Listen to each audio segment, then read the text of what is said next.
On commence par la nouvelle du début de semaine, l'annonce de ta suspension. Est-ce que tu as envie d'apporter un Bon, la mienne, elle n'est pas très importante. C'est surtout la suspension d'Erwin.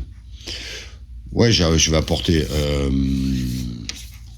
Bon, en ce qui me concerne, je dis une phrase après la rencontre. Je dis c'est bon, t'as gagné, rentre au vestiaire. Considère que c'est une agression. Moi, si je veux agresser quelqu'un, c'est pas dans ces termes. Donc, travail de la commission, j'ai pas finalement à le juger parce qu'ils font leur boulot. Ce qui me dérange le plus, c'est l'instrumentalisation de l'équipe de Dunkerque, avec des dossiers à charge, dans l'unique but de nous priver de certains joueurs, de nous affaiblir. Donc, je vais aussi mesurer mes mots parce que je voudrais pas que ce soit considéré comme une agression. Je trouve ça très petit. Et on dit toujours que la vie nous amène le retour de bâton. Pour parler d'Erwin, c'est un gros coup dur. Oui, après, encore une fois, je suis surpris là, parce que Erwin, oui, il est au milieu. Il prend une gifle. J'ai pas vu l'auteur de la gifle être en commission. Est-ce que Didier, ça s'inscrit aussi dans une mouvance qu'on entend quand même en Ligue 1 que de plus en plus de joueurs, de techniciens se plaignent de la façon dont les arbitres arbitrent et la façon... Non, mais les arbitres, là, ils ont rien à voir. Après, nous, on a aussi à maîtriser nos nerfs par rapport à la fin. Je veux dire, quand il y a un échauffouré, je veux dire, je suis d'accord qu'il y ait quelque chose qui est, c'est pas une image positive qu'on donne à tous les enfants, à tous les éducateurs. Donc ça, oui. Après, encore une fois, je vais peser mes mots par rapport à ça, mais je pense que ça n'a pas été plus loin, parce que le club n'a pas été réellement sanctionné. Il y a 5 000 € d'amende par rapport à la sécurité, par rapport à tout ça. Ce qui me dérange le plus, c'est de faire des... Moi, j'ai lu le rapport de... Voilà, moi, j'ai fait un rapport objectif par rapport à la situation, et j'ai lu les autres rapports. C'est des rapports à charge. C'est ce qui me dérange, c'est tout. Basta, point final. Bon, retour au terrain. Ouais. C'est le A. C'est un deuxième test contre une équipe du haut de tableau. Ouais, c'est une équipe qui est très solide, qui prend peu de buts, qui est sur une série de 9 matchs en défaite. Voilà, il faudra montrer les valeurs qu'on a pu montrer contre Paris FC pour espérer quelque chose. Tu les attendais à cette place en début de saison, ou c'est une forme de surprise? Bah, je sais pas, est-ce que t'attendais pas à cette place, toi? Forcément. Donc voilà, après le championnat il va très vite dans un sens comme dans l'autre. Après, c'est une équipe qui prend peu de buts, qui a eu un très bon équilibre d'équipe. Voilà, il faudra être très performant sur le plan offensif pour les mettre en difficulté. Il faudra être aussi assez vigilant sur le plan défensif, parce que ils n'ont pas forcément beaucoup d'actions dangereuses, mais ils ont un ratio entre occasion et but qui est important. Et puis, ils possèdent peu le ballon. C'est la deuxième équipe qui possède le moins. Oui. Pourtant, c'est pas la moins efficace. Mmh. Ça veut dire quoi, ça?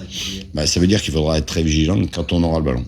Ouais, je veux dire, on sera peut-être en danger quand on aura le ballon, donc il va falloir avoir un équilibre sans faille. Est-ce que tu as l'impression d'avoir une équipe peut-être un petit peu plus éveillée face aux équipes du haut de tableau de ce championnat?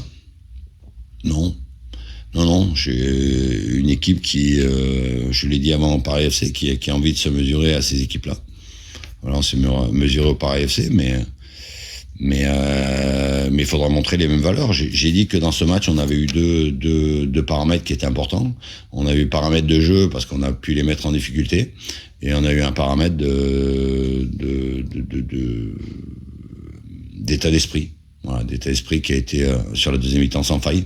Il faudra réunir les deux pour qu'on puisse faire un résultat au Havre. Vous avez perdu Steve, tu le redoutais, c'est tombé. Ouais. Il va falloir trouver des solutions. Oui, il va falloir trouver les solutions. Après, je suis malheureux pour lui. Ouais, aujourd'hui, c'est quelqu'un qui est important dans le groupe, c'est quelqu'un qui est important dans le jeu. C'est quelqu'un qui a mis du temps à se sortir de cette blessure. Voilà, dans un premier temps, on va être là pour lui. Voilà, parce que c'est humainement quelqu'un qui le mérite. Et puis il va falloir pallier pallier à son absence, mais on a fait des matchs sans Steve et où on a fait des résultats. Donc j'ai toujours considéré que j'avais un groupe. On verra si par rapport aux 3 blessures, il y a Steve, il y a Abdou et Paul Méliande qui sont 3 milieux. On verra si on fait quelque chose, mais on va prendre le temps en tout cas. Cette fameuse clé du match, Guillet, quelle sera-t-elle? La clé du match, c'est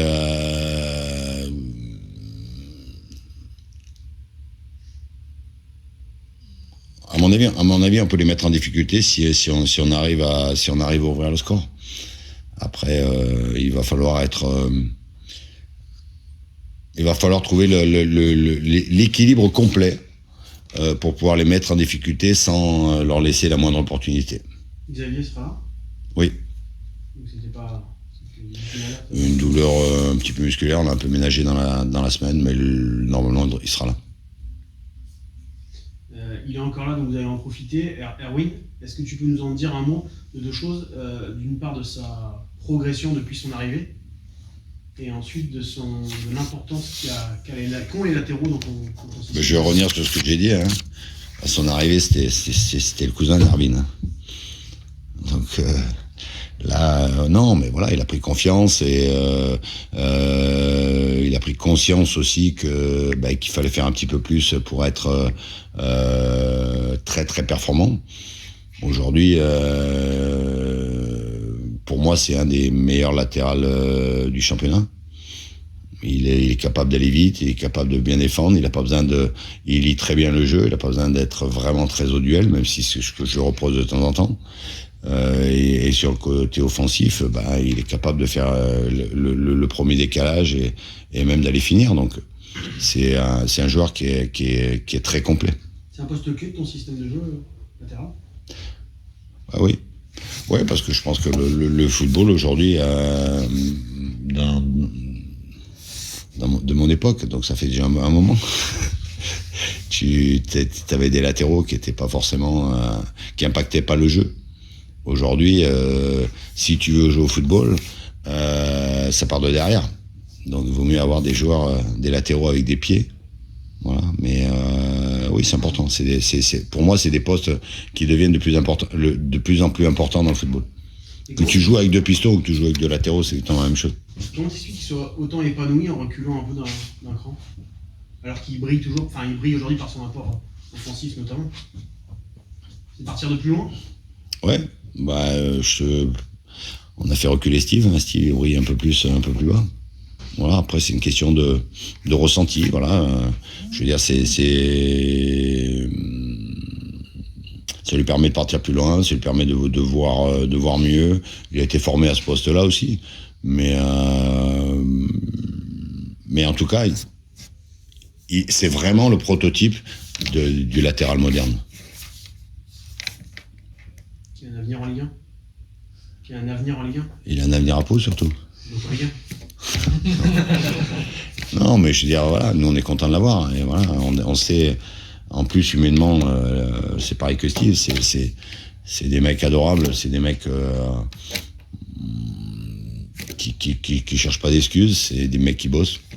Voilà, pour un entraîneur, c'est très important d'avoir aussi le footballeur et aussi l'homme.